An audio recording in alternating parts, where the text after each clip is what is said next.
Among history's most remarkable figures, Queen Mary I was born on February 18, 1516, at Greenwich Palace, just outside London. She was the daughter of King Henry VIII of England and Queen Catherine of Aragon. Mary was the only surviving child of Henry and Catherine after many tragic miscarriages and stillbirths. From birth, her life was shaped by politics and her father's desperate wish for a male heir. King Henry believed that a strong son was necessary to continue the Tudor rule and keep the throne secure. At that time, a woman ruling England was rare, and many people thought it was not an ideal choice. Despite these challenges, Mary grew up as a beloved princess. She was intelligent, well-educated, and showed great skill in music and languages. However, her early happiness was overshadowed by her father's relentless pursuit of a son, which would eventually change her fate forever.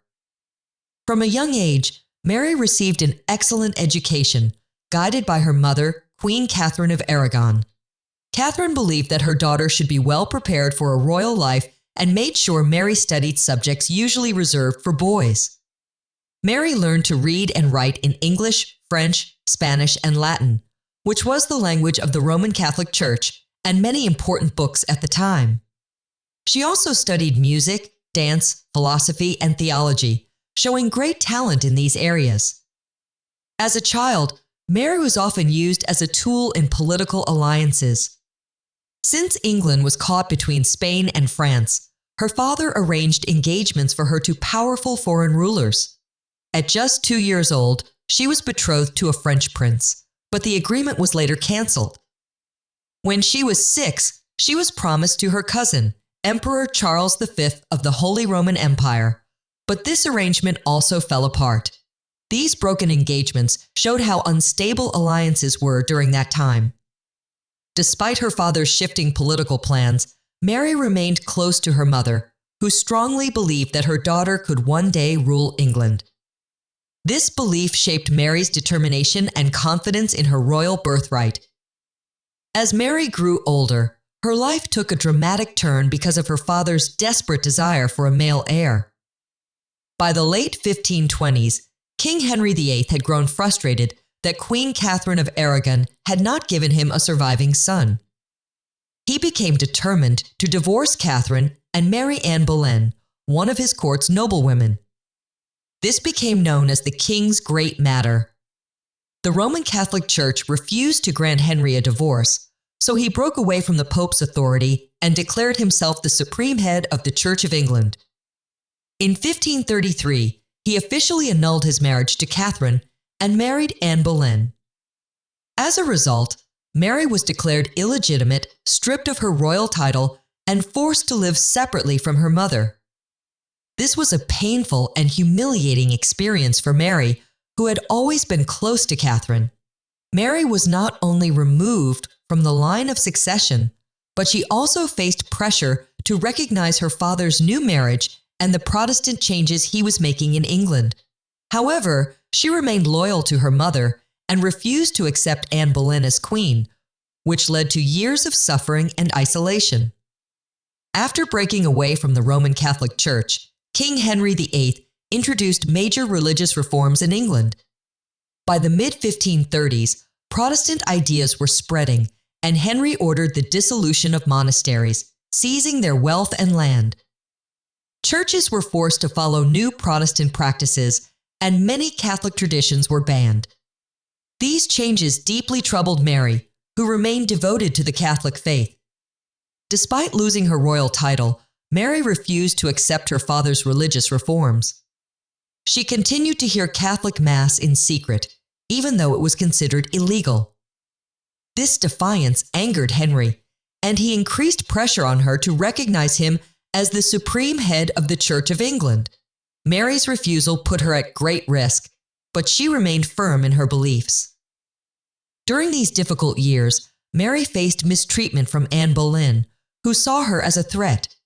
However, in 1536, Anne was executed, and Mary briefly hoped for reconciliation with her father.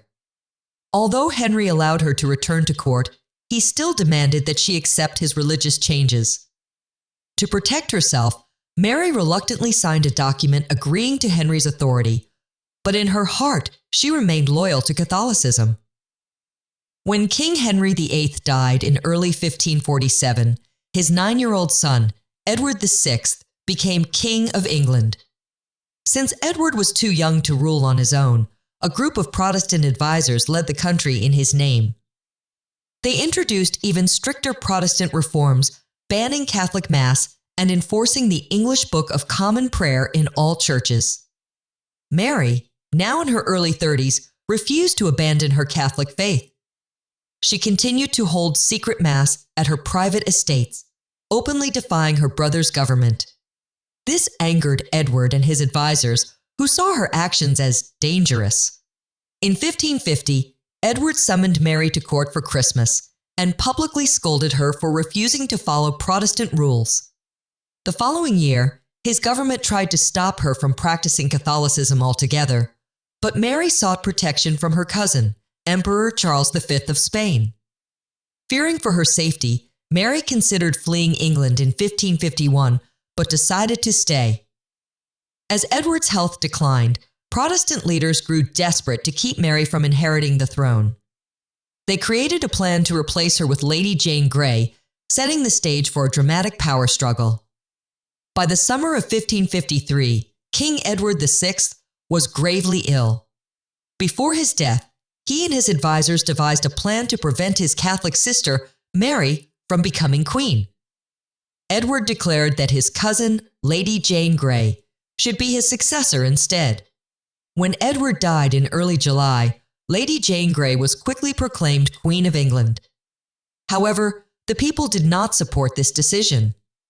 Mary, realizing the danger, fled to East Anglia, where she gathered her supporters. Her claim to the throne was widely recognized, and within days, thousands of people rallied behind her.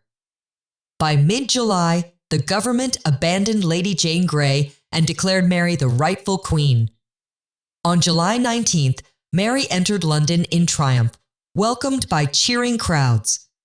Although Mary had secured her throne, challenges remained. Protestant leaders, including Lady Jane Grey's father-in-law, the Duke of Northumberland, were arrested and executed. Lady Jane Grey herself was imprisoned in the Tower of London. Mary's accession was a moment of great hope for Catholics in England, but her reign would soon become one of the most controversial in history. After becoming queen in 1553, Mary was determined to restore England to the Roman Catholic Church. She repealed Protestant laws introduced by her father and brother and brought back Catholic practices, including Latin Mass. Many people welcomed these changes, but Protestants feared persecution. In 1554, Mary announced her plans to marry Philip of Spain, son of Emperor Charles V. This decision was highly unpopular. Many English people worried that Spain would take control of England. A rebellion, led by Sir Thomas Wyatt, broke out in early 1554 to stop the marriage. The revolt failed, and Mary had the leaders, including Lady Jane Grey, executed. She also imprisoned her half-sister Elizabeth, fearing she was involved in the plot. Despite opposition, Mary married Philip in July 1554. She was deeply in love with him, but Philip saw the marriage as a political alliance. Shortly after their wedding, Mary believed she was pregnant, but months passed with no child. The false pregnancy devastated her, and Philip soon left England. Feeling abandoned and betrayed, Mary turned her attention to strengthening Catholic rule, leading to a wave of religious persecution. By 1555, Queen Mary's determination to restore Catholicism led to a harsh crackdown on Protestants.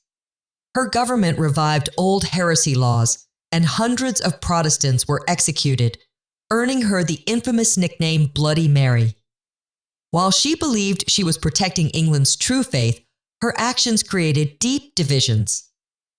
In 1557, Mary suffered another false pregnancy, leaving her heartbroken and without an heir. To make matters worse, England lost the city of Calais to France in early 1558, a humiliating defeat. Meanwhile, Philip of Spain had left England and showed little interest in returning. Isolated and struggling with illness, Mary's health declined rapidly. On November 17, 1558, Mary passed away at the age of 42. Her half-sister Elizabeth took the throne, bringing England back to Protestant rule. Over time, Mary's reputation was shaped by Protestant writers who portrayed her as a cruel ruler. However, some historians argue that she was simply a monarch trying to restore her country's traditional faith. What do you think about Queen Mary I? Was she a ruthless ruler, or was her reputation unfairly shaped by history? Let us know in the comments. Don't forget to like, share, and subscribe for more historical content. Thank you very much for watching.